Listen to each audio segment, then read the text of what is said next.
Individuals are trying to blockade our economy, our democracy, and our fellow citizens' daily lives. It has to stop. The people of Ottawa don't deserve to be harassed in their own neighborhoods. They don't deserve to be confronted with the inherent violence of a swastika flying on a street corner, or a Confederate flag, or the insults and jeers just because they're wearing a mask. Hi everyone, and welcome to another edition of Backstory. I'm Dana Lewis. The crisis with Ukraine. Russia is keeping up the pressure. If it's a bluff, it's an elaborate one. The best military analysts and experts think that Russia may make a move into Ukraine. In fact, on this Backstory, a former commander of U.S. forces in Europe puts the odds at 90% that Russia will do something, but not a full invasion. That's General Ben Hodges. And from Moscow, we'll talk to reporter Fred Weir, who talks about public opinion in Russia and what Russians think of Putin's demands of NATO. But first, Canada. Thousands of truckers have blocked the U.S. border crossings. They've laid siege to Ottawa, blocking streets, refusing to budge for a second week. It was a protest about vaccine mandates. Now it seems to be a lightning rod for discontent across the nation. But several provinces are now announcing they will lift vaccine mandates, not because of the truckers, they say, but clearly they are responding to a portion of the public that seems worn out with pandemic restrictions and in the name of freedom have challenged authority. With blaring horns, snarled roads and border crossings, threats of violence, and some extreme acts like flying Nazi flags, urinating on a war monument, and verbal attacks on people who choose to wear masks. With more on Canada, longtime journalist Neil Macdonald.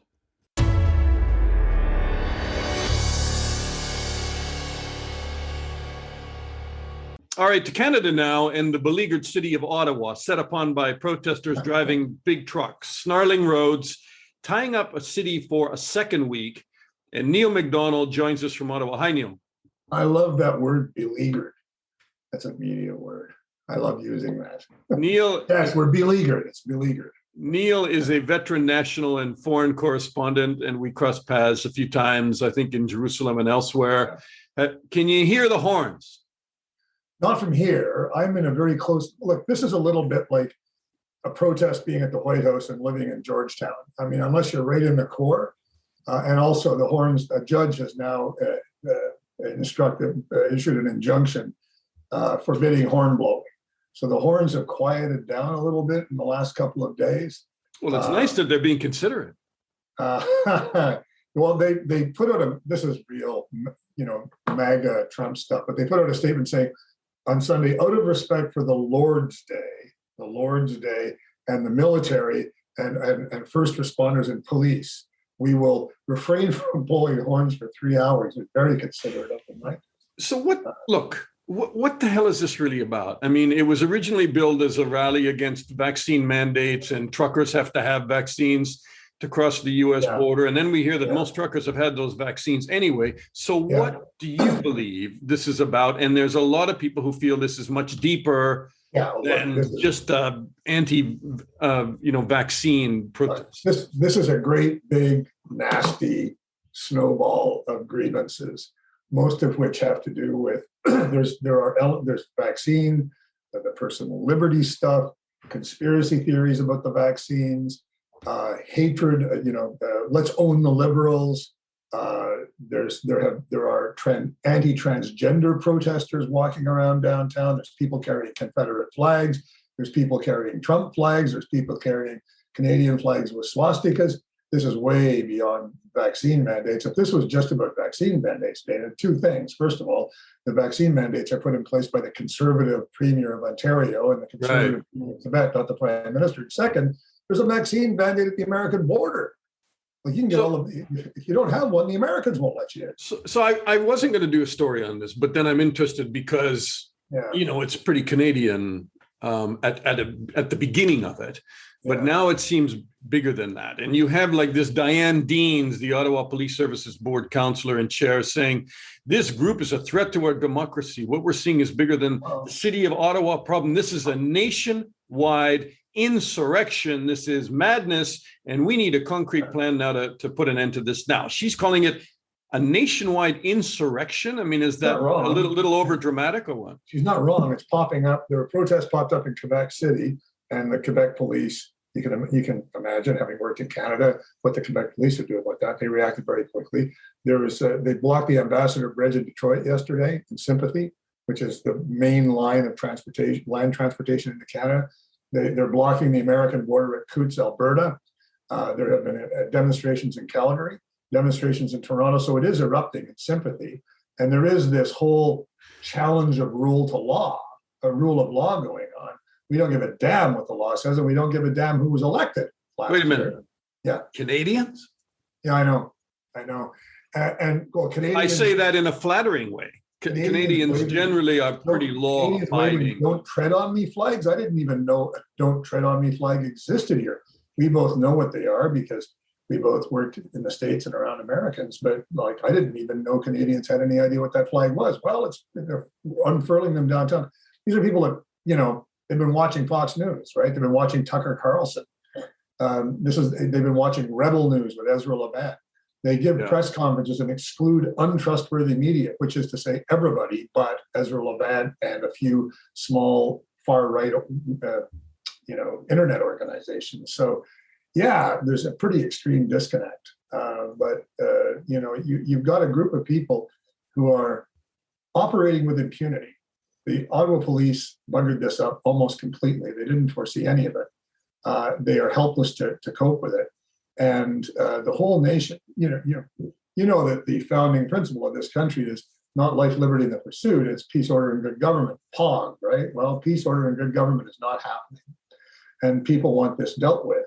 And the authorities seem incapable of doing it. I really started to think about this in terms of, is this larger? Is this got to do with, is this kind of, fallout from the January 6th assault on the Capitol building and Trumpism and all of it. And then, I catch myself and I say, Dana, just, get a grip, right? But then I opened my email this morning and I often read the Soufan Center, which generally talks about terrorism, extremism. They write a lot about ISIS and Al-Qaeda, and then they write about the 3%ers and white nationalists, ultra-nationalists in the US. Just as Canadian protesters have looked to emulate some of the narratives related to the January 6, 2021 Capitol insurrection in the United States, labeling the Canadian government tyrannical, far-right elements in the US now have in turn co-opted the protests in Canada, amplifying their messages on social media on outlets, as you said, such as Fox News, as anticipated. Anyway, they go on and on about this, but they talk about it to be this is a much larger problem and has some deep roots into what's been going on in the United States. I would remind you that the attorneys general of Florida and Texas have now launched investigations into GoFundMe because GoFundMe said, we're not going to release these donations. We're going to return them to donors because you're using the money for violent means and harassment. The attorneys general of two states are using the power of their offices to go after GoFundMe in order to defend the rights of Texans and Floridians to donate to a group that explicitly wants to overturn the democratically elected government of the G7 ally. I mean, the police, police say things, right? But they claim that they have intelligence to the effect that there's a considerable American hand in all this, that there is guidance emanating from much better organized right-wing organizations in the States. And there are some pretty loony right-wing organizations down in the States. I covered them. I've covered the rise of the Tea Party and MAGA, and you hear the same echoes when you hear these people interviewed. Facts just long ago ceased to matter, and it's bile and inchoate hatred and anger. It's a problem, man. I love Trudeau, Prime Minister Trudeau of Canada, mishandled this. I mean, yeah, I think so. He's called them names. He's kind of suggested they were all fringe. I mean, maybe he has, vastly underestimated some of the traction these people have. I would flip that around and point out that the Conservative Party of Canada, which is a little less progressive than it was when you were in Canada, started out by wrapping its arms around these people and embracing them. Pierre Poilievre, the putative leader, is out handing out coffee, and they're great Canadians, and there's fine people on both sides. I kid you not, that phrase was used.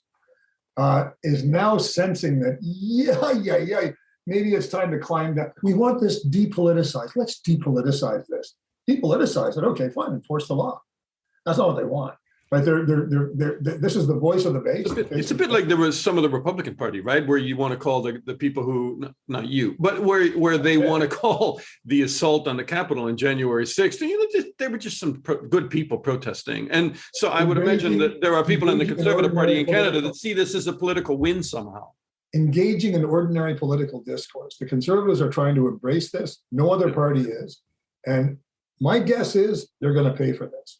And my guess also is, Dana, that what's going to happen, there will be another similarity to the States.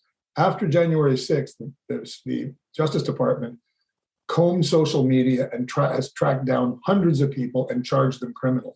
And I will bet you a week's pay that that's exactly what's going to happen here. There's already some 60 criminal cases or something. 90 investigations. 90. Look, 2 or 3 of them tried to clashed with the residents in an apartment building. They were caught on video setting fire to it and taping doors closed the other night.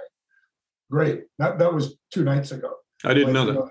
Yeah, there's some out of control stuff happening, and there's hate. Women, there's a really deeply misogynist element to this. Women, they hate reporters, which is normal, I guess, for the far right, but they particularly seem to hate women. Following them down the street, you whore, you whore, you whore, screaming at them, right? And there's all sorts of accounts of this. And they tend to pick on, to me anyway, they pick on younger and more vulnerable people and smaller people than women, particularly women. I don't know what that's all about. But so, but if you take that, and then you take somebody, one of them urinated on the cenotaph, and then you have another with a Nazi flag. We have to be careful not to kind of paint that whole, all those people with those brushes. No, it's what the Conservative Party is doing is, well, that's just bad apples. Don't look at the people that danced on the cenotaph or urinated on the cenotaph or are crapping on people's lawns. Don't look at people that are never, not the people. We can't judge we should not look at the people that are screaming and yelling and intimidating and picking fights and barring people from getting on public transit without masks on and screaming at them. They're just a few bad apples. Yeah, I don't know, and they have been yelling at people that are wearing masks, right? Trying to intimidate people. I'm pretty sure I know what would happen if these were all Indigenous protesters. And I'm pretty sure I know what would happen if these were all Black protesters. And I'm also pretty sure I know what would happen if I left my SUV parked in the middle of an intersection and walked away from it, And everybody feels that way. So do you think that the government, whether it be the city of Ottawa, whether it be the province, whether it be the federal government now, is saying, okay, maybe we were clever to let this go for a little while, and Trudeau left the city, right? So do you think he is now arriving at the point where this is doing him big political damage by allowing it to go on? People feel that he hasn't confronted this, hasn't dealt with it, and that we're going to see a big change of tactics on the street from the police, probably. I know for a fact that the Prime Minister's office has avoided doing what I'm going to do here, which is deliver a very short civics lesson on jurisdiction. The federal government's the federal government, Dana. These are municipal and provincial jurisdictions. They don't have the power unless they federalize the zone or they invoke the War Measures Act. That was his dad, yeah. The last time I saw the military brought in was during the Oka crisis of 1990 in Quebec. I was there for 77 days, and there were machine guns and things like that there. But they were Indigenous, right? And the Sûreté de Quebec hated them. The police absolutely hated those native protesters. And there was a policeman killed, right? At least there was. Yeah. Well, okay, that's ancient history, but yes. So, excuse me. Justin Trudeau is their target, their main target, but Justin Trudeau's jurisdiction is limited. So all he can do is lend support to the municipal and provincial authorities. I know jurisdiction is boring, but that's actually the constitutional fact. Well, it's pretty relevant right now, right? Considering that even the vaccine mandates, a lot of the vaccine rules are done by the provinces, not by the federal government. Precisely. Politically, I think that they're coming after Trudeau with a very sharp, very emotional, very tight message. Freedom. And it is true that the mask mandates here are getting a little old. Like, they're not doing. Really, do triple vaccinated people need to get a PCR test to come back into Canada? Spare me, they don't. So there's overweening government. There always has been in Quebec. What Trudeau probably should do is devise a short, sharp counter message, leave out the virtue signaling, stuff that he's so fond of, and make it clear to these people that the RCMP cyber specialist will be combing social media, and we will find you, and you'll answer for this sooner or later. And if what's happened in the States is any indication, there will be some quavering, frightened people standing in prisoners' docks sooner or later, saying it was all a mistake. They don't understand why they did it, that they just feel really bad, and they were, President Trump told them to do it. And we don't have a tradition of granting immunity later on, not immunity, but presidential pardons later on, as Trump is promising to do. Right? So there is a pardon system here. It's like everything else; it's a little more boring. So how does this immediately end? Just to close out with you here. I mean, do you think that the police are? It looks like they're trying to cut off their supplies and their fuel. And do you think, or And they don't want to reward these people. The federal government doesn't want to reward these people by dropping mask mandates and vaccins, because then it looks like you're rewarding what's going on. Well, it would not be happy. The electorate would not be happy. No, what the police, having screwed this up almost completely from the start, are now trying to tighten the net slowly but surely, cutting off food, cutting off supplies, cutting off fuel. My guess is they've started to make some arrests. They've descended on their headquarters like a SWAT team, but and they'll have to pick them off. And eventually, one presumes it'll dissolve. But there are also experts saying it's going to go on for a long time. They sleep in their trucks. They're unemployed. They've got nothing else to do. And their big threat that the vaccine mandates were going to leave Canadian shelves empty has never materialized. Shelves are full. There's been no dip in shipments. Trucking has happened. So, I kind of feel sorry for the trucking industry. They're taking a real smear on this. And most of these people aren't truckers. Anyway, it'll probably that's what they have. It'll probably end with a whimper, not a bang. That's what they have tow trucks for. Well, yeah, towing a bunch of Kenworth tractor trailers that are parked nose to nose for a mile is a little bit more difficult. They're gonna have to break it up at some point. But by the way, these people want to overthrow the government, and they have they want the government to deal authoritatively like they're heroes in the government of Hungary. You and I have been a few places where governments deal that way. I assure these people they do not want to be treated like that. They have no idea what they're asking for. And I'm pretty sure I know how Hungary would deal with them. Neil Macdonald, great to talk to you again, and good to see you. Yeah, you too, man.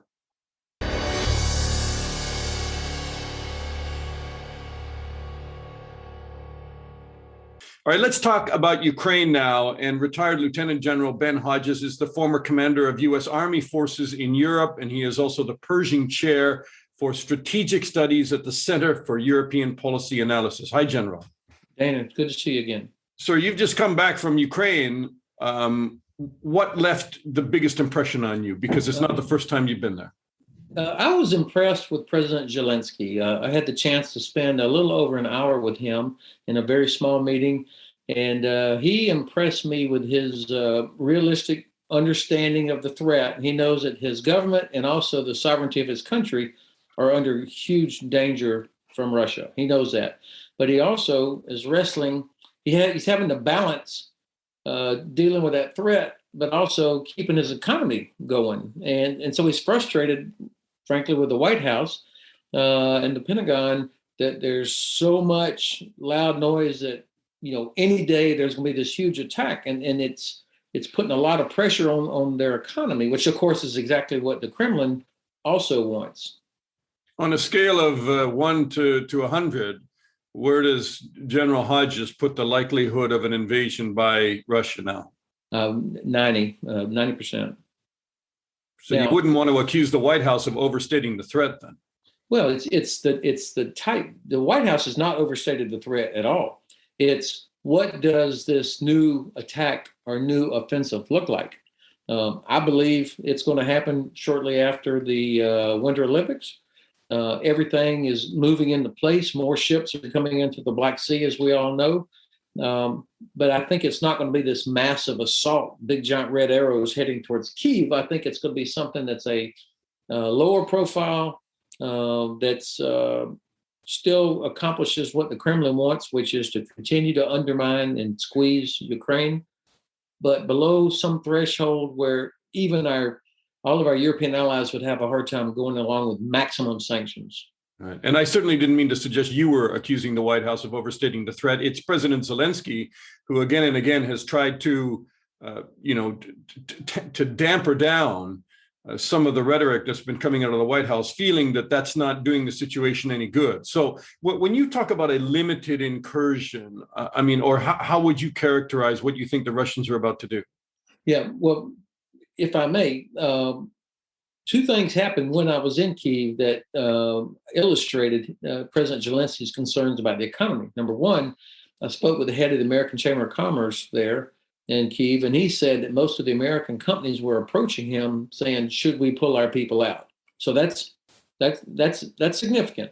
Mm-hmm. Secondly, me personally, my flight from Lufthansa from Kyiv back to Frankfurt, the departure time changed overnight from 6 a.m. to 4:15 a.m.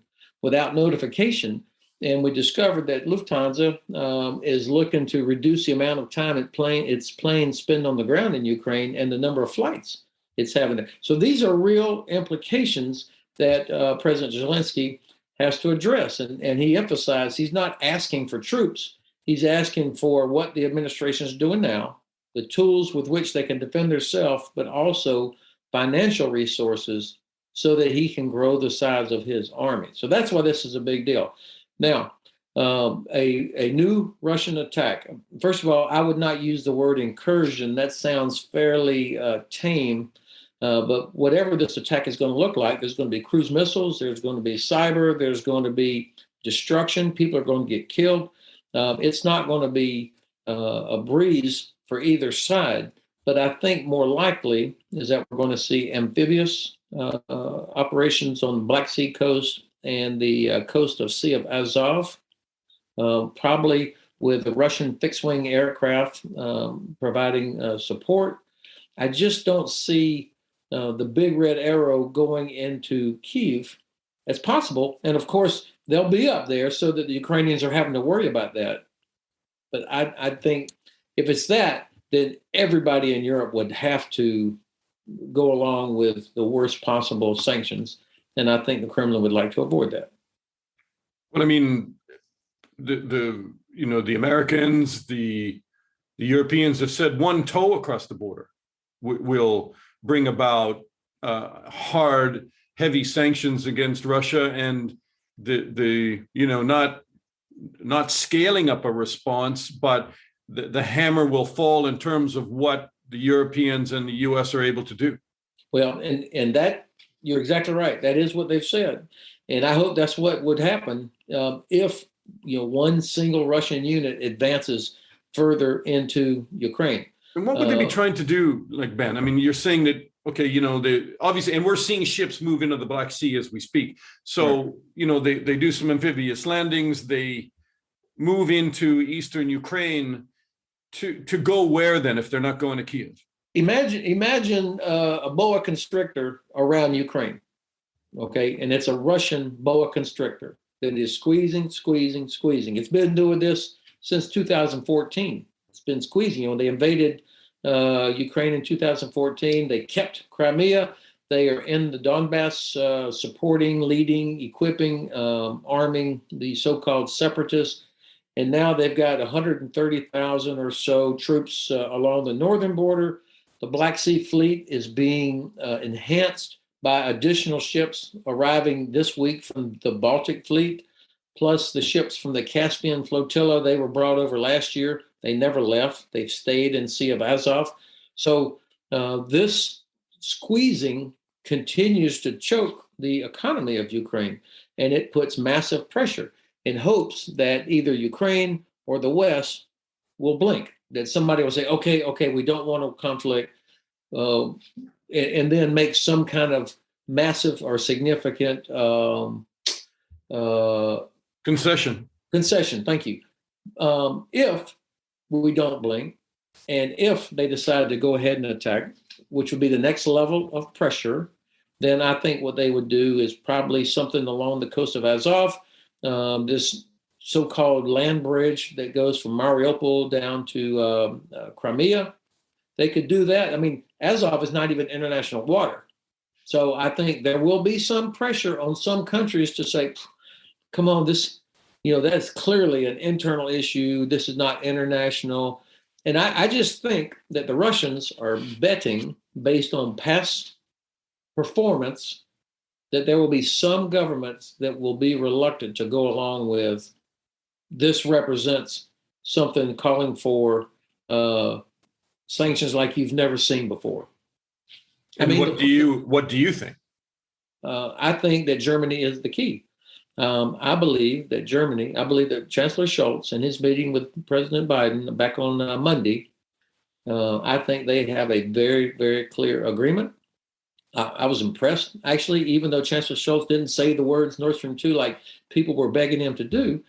He said multiple times, we are 100% completely in agreement with the White House. I mean, that's about as far as that was enough to convince me. Because look, he has a problem with his left flank, just like President Biden has a problem with his left flank on a lot of issues.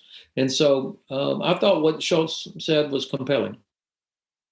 Some couple of quick questions. What do you think of President Macron, and of France, saying after he met with Putin and he was in Kiev himself, that he's gotten assurances and he thinks it's frozen while diplomatic efforts continue? Yeah, is that just wishful thinking? I think I'm embarrassed, actually.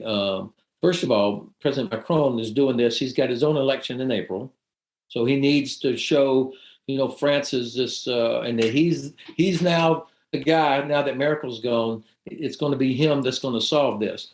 How embarrassing that he lands in Kyiv and says, I've gotten a guarantee or assurances from the Kremlin that they will not invade. That there will be no escalation and no further deterioration. Within minutes, Peskov says, well, we didn't guarantee that. So I think, and the whole setup, I mean, you've seen the memes of the big giant table with Macron and Putin at each end of this massive white table. Well, I've seen the memes and the cartoons afterwards where they turned it into a teeter-totting a seesaw table, or the Last Supper, with the Jesus and the disciples sitting at that table. So, I mean, that tells you how little respect people have for what was done there. I see nothing really significant or meaningful coming out of that. Germany is the key. You're a great analyst, but you are a military person. Yeah. Can the Ukrainians do damage to an invading army? Can they hold ground, or under the weight of what you see the Russians have on the Ukrainian border right now, they might be able to fight back a little bit, but they're going to be moving back towards and securing big cities like Kiev? So, yes, I do believe that they can fight very effectively and that they will. But clearly the Russians have a significant advantage in air power and in naval power. There's no doubt about it. And they also had the attacker's advantage of picking the time and the place, because Ukrainians are not going to take the bait and do something that the Russians would then point to as a context and so as a pretext, so the Russians do have several advantages. However, these are Ukrainians fighting on their home territory. They are much better than they were in 2014 in a variety of ways. And I think the aid that the West has been providing obviously has contributed to that. But also, 130,000 soldiers. That sounds like a lot. But, if you start thinking about, okay, if you spread that along the whole northern border of Ukraine, all of a sudden it's like, well, that's not so much. I mean, the stadium for the University of Michigan holds 100,000 people. So there's some context on size. In the 1943, when the Soviets recaptured Kyiv in November of 1943, they had over 700,000 troops involved when they encircled it. 7,000 pieces of artillery were involved. And it took a month for them to reduce Kyiv. And that's the Kyiv of 1943. Fast forward, 60, 80 years, and the city of Kyiv on the banks of the Dnieper River is a massive, massive city. 100,000, even if 100,000 got there with everything and everybody, there's not enough to take Kyiv. And it's a beautiful historic city, and it would be a crime to see somebody trying to bomb that city or take that city. Especially when President Putin always talks about this is the birthplace of, Russia. It's, he's going to destroy it. I don't think so. So you think, final question, you think Putin may be underestimating his advantages and abilities, and this may not go as quickly and as easily as maybe some of his advisors who are whispering in his ear right now and perhaps not giving him the best advice? Yeah, I think that there's a lot of thinking and writing out there now about just that topic that you mentioned, that for COVID reasons, for other reasons, and as often happens with an autocratic leader, he's not getting a whole lot of different dissenting opinions. This letter by this General Ivashov, who represents the Assembly of All Russian Officers or something like that, that came out just a few days ago, that was a powerful letter. I mean, he's saying this is a very respected guy within the kind of the former Russian military. I think he used the term criminality in terms of a possible invasion of Ukraine. Yeah, I mean, he's saying that there is no justification, that this is all about Russia's domestic situation and that President Putin is trying to distract. The fact that he's hadn't been arrested and that letter stayed posted on the websites for as long as it has, I think he's got some protection somewhere. And so I think that President Putin has put himself in a situation now where he's running out of options.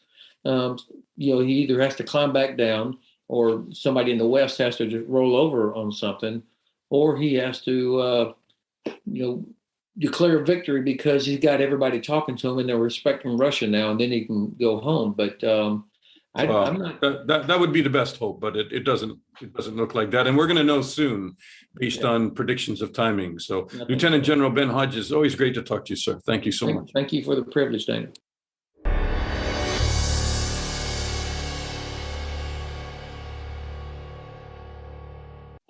All right, joining me now from just outside of Moscow is Fred Weir, who's a good friend and a colleague. And Fred, you're writing for the Christian Science Monitor. You've been a correspondent there, and you've been in Russia for almost 2 decades. I have been in Russia since 1986. Don't make me do the math, Fred. That's more 36. It'll be 37 years in October. If anybody knows Putin, I can say Fred Weir does. And you can tell me what's going to happen here. Is he going to launch a war or not? See, nobody knows Putin, and nobody knows the answer to that question. It's a complicated issue, and I can hypothesize. I think I'm right, but I've been wrong before. I think that Putin started these troop deployments on the border. It's been going on for almost a year, off and on. Not with the intention of invading Ukraine, but in the hopes of starting a conversation with NATO, particularly the United States, about the thing that has concerned him for a long time, which is NATO expansion. People act as though that's some new capricious thing that he came up with, but the Russians have been saying this for a quarter of a century, that they don't like a hostile military alliance advancing into their former region. And since at least 2007, like when Putin gave that speech at the Munich Security Conference, they've made it quite explicit about Ukraine and Georgia and these countries that border directly on Russia.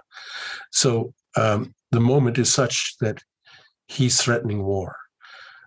He even said in front of a foreign ministry gathering, the people in the West they don't listen to us unless we make them feel tense. So we're going to make them feel tense. So it's my impression, and as I say, it's my opinion, could turn out to be devastatingly wrong tomorrow morning. But it is my opinion that these troop deployments to the border are mostly theatrical. They did it in full sight of the security cameras or the satellite cameras. Even the United States, whatever weird things they keep saying and getting published on the front page of the New York Times, now it's he's 70% ready. But a month ago, it could be any day now.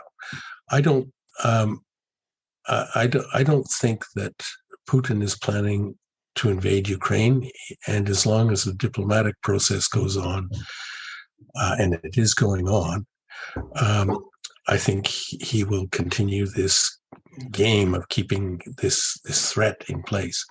Let's talk about Russian public opinion. Your headline on your story, your most recent story that I saw, is public opinion that doesn't want war, but is anybody listening? Right. All the opinion polls show, and all my personal contacts confirm that Russians have no enthusiasm for this situation at all.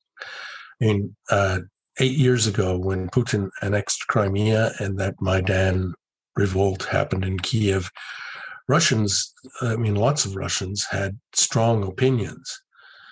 Most of them pro-Putin opinions, glad to see Crimea back in the fold. It was overwhelmingly popular.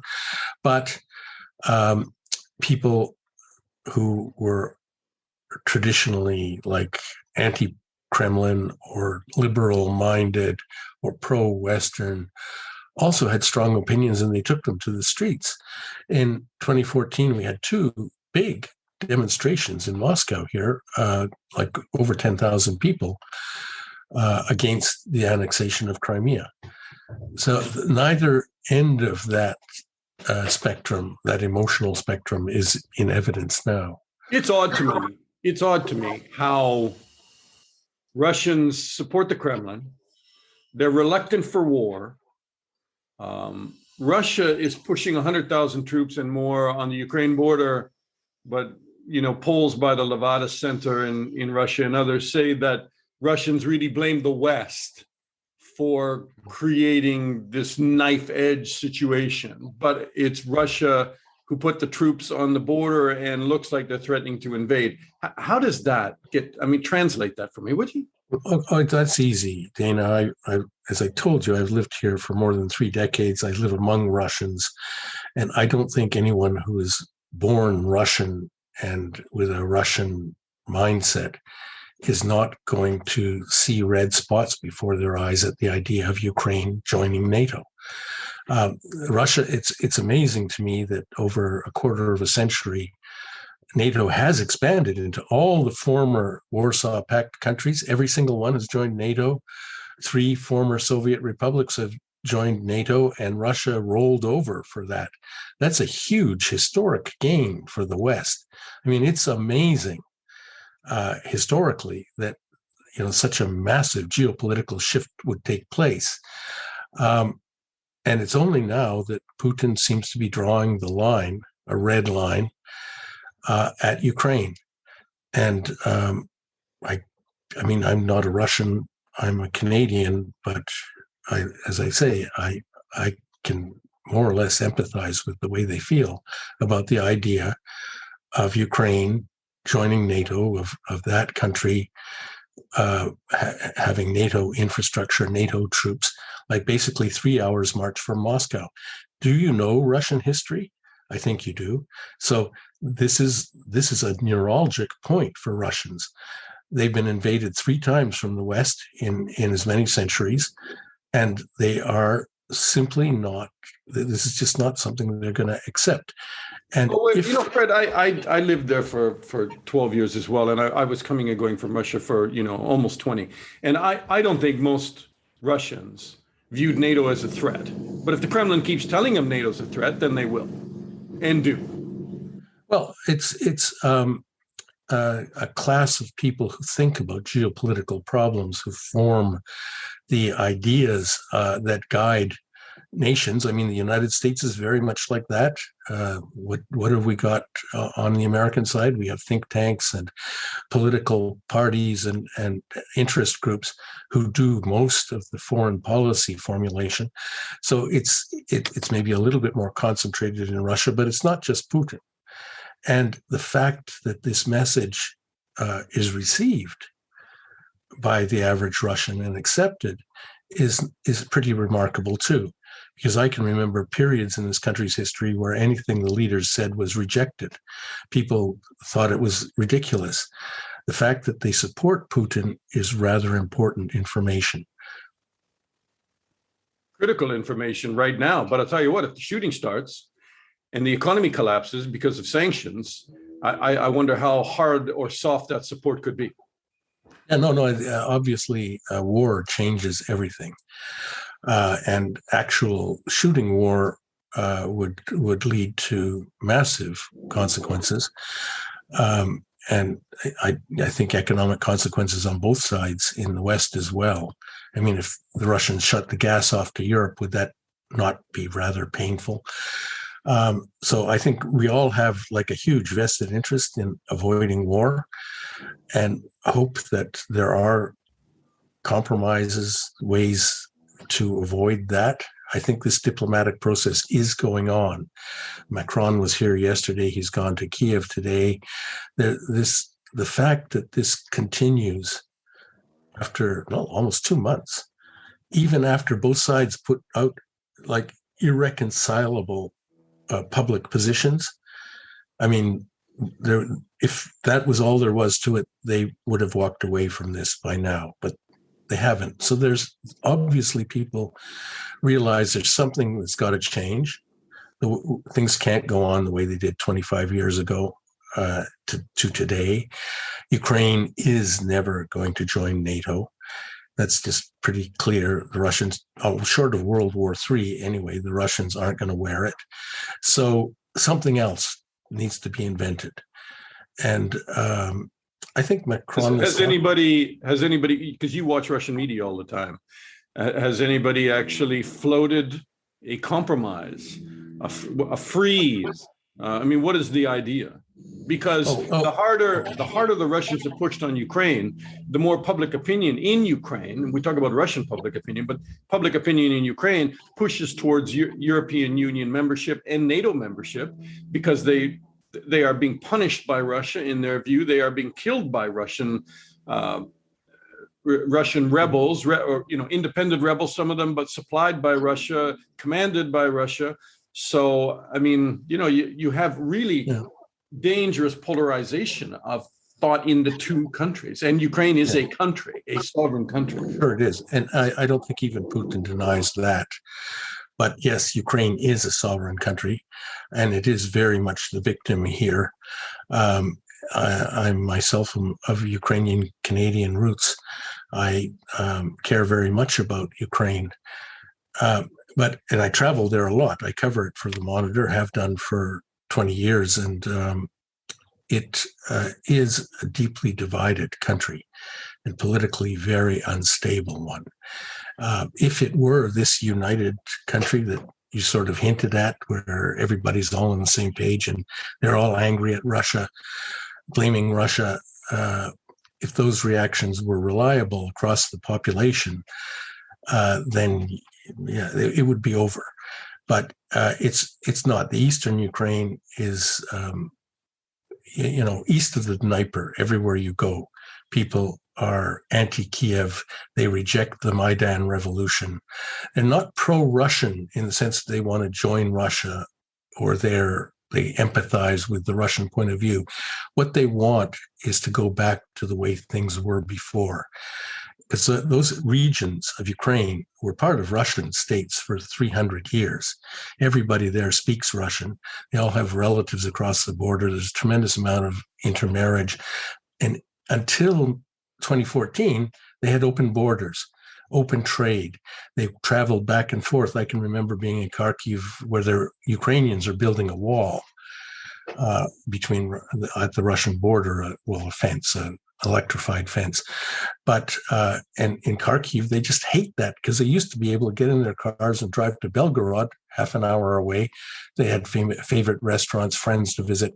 Now they have passports, Russian passports that have been handed to them. A lot of them. Not in Kharkiv. It's I'm talking about Ukrainian run areas. In the separatist regions, yes, but that's a small sliver of. You Ukraine. quoted a member of Yabloko, and tell me why you thought this was significant. That's a Liberal Party barely heard of in the TV or the press there. But quote: the nonstop message in the media is that Putin is always right, and NATO wants to attack Russia. A lot of people in the mass media don't seem to believe that the danger of war is real. This is talking about Russian media, or perhaps they don't think they can do anything about it. Everything depends on the mood of our leader, quote unquote. And you were quoting a member of Yabloko from St. Petersburg there. Why did you think that was significant? Because he obviously feels that the message is being hijacked in Russia.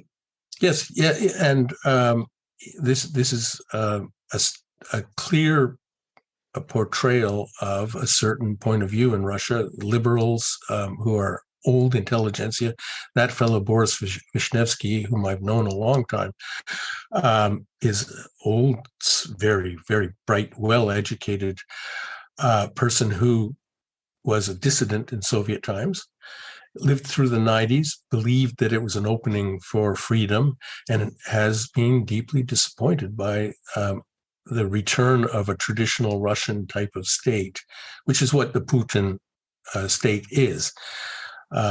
It brings back highly centralized, authoritarian, military-oriented, defense-oriented concepts and puts them in the foundation of the state. The citizenry is secondary. Their interests come second. And this is, I mean, a lot of liberals just don't accept that. I don't accept that. I don't have anything to say about it, but I don't accept it. It is the way that Russia has gone. The only thing I would caution is, I mean, I quoted Vishnevsky saying this, but that it's not just about Putin. The majority of Russians, and I've seen them in rebellious moods. I've seen them like in the 1990s where 80% hated the president. If those numbers are reversed now, it's because Putin is pushing on an open door with the Russians with a lot of the policies he's been pursuing. Last question to you. It's my sense that Putin's inner circle has changed, that because of the jailing of opposition leaders, the clampdown on democracy, the demonstrations in the street that they considered a real threat to them, that his inner circle probably in the last 2 years has become a lot more hardline, a lot more of the Security Council guys, the intelligence, the power ministries, and that anybody who was kind of European leading, economically liberal, they're far away from him now. Would you agree with that? Not completely, but yes, there has been a shift in certainly the geopolitical attitude. The foreign policy elite has become much more hardline. They will say, and I talk to some of these people or people who are connected with them, and they will say it's because of the threat of war, that Putin is like a war president, that they are circling the wagons. Ironically, in financial and economic terms, the liberals are still in charge. The Russian central bank has followed exactly the advice that the Economist's editorial board would have recommended. They've been jacking up savings. Russia now has like record high reserves, rainy day funds overflowing. They run budgetary surpluses. And I wonder what the rainy day is, Fred. Well, the rainy day is sanctions. That's what they're circling the wagons. This is a war chest. And of course, it's been accumulated at the expense of the average Russian. And if they feel that the sanctions are inevitable, that tells you that they think war is inevitable. Though they've already been under sanctions for 8 years. I mean, we've been watching this movie for quite a long time. And the only thing I would remark on that is that in the West, they seem to have an exalted idea of what they can accomplish with sanctions. They don't even work against Cuba, let's be frank, and against a country like Russia, which is the rump of the former Soviet Union that lived under autarky for 70 years, I don't think any amount of sanctions will work. They will hurt, and they will bifurcate the world into two different universes, like it was before, like the one we grew up in. But I don't think it will bring Russia to its knees. Fred Weir, great to talk to you. Always good to see you. It's good. Always fun. Thank you, Fred. And that's our backstory on Canada and the crisis in Ukraine. Thanks to Neil Macdonald and Fred Weir and General Ben Hodges, an old friend who I got to know when I was in Iraq as a reporter way back in 2003. Hey, we put out a newsletter every few days. You can find it at danalewis.substack.com. Check it out. Thanks for listening to Backstory. I'm Dana Lewis, and I'll talk to you again soon.